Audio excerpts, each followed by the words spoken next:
تلقى المنتخب الوطني أخبار أكثر من رائعة أيام قليلة قبل التوقف الدولي شهر نوفمبر،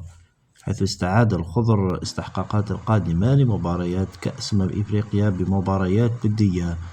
ومن المنتظر أن يستعيد بطل إفريقيا لمرتان عدة ركائز من اللاعبين،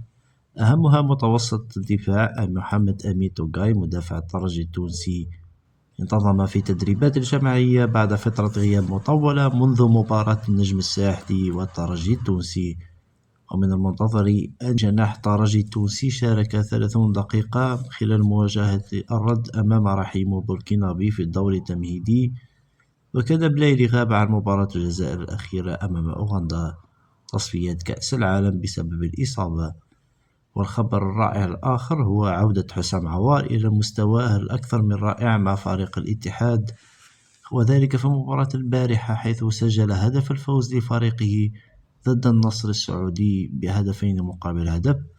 حيث تعافى لاعب الوسط الميدان صاحب 27 عاما من الإصابة التي منعته من التواجد مع المنتخب الوطني في فترة التوقف الدولي السابقة. وكذلك عودة ريان أيت نوري الظهير الأيسر الجزائري تعافى بدوره من الإصابة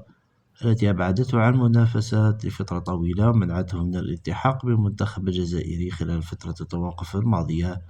وذلك بعد تصريح بيب غوارديولا حيث أكد بأن اللاعب الجزائري ريان أيت نوري جاهز للعب بعد تعافيه الكامل من الإصابة.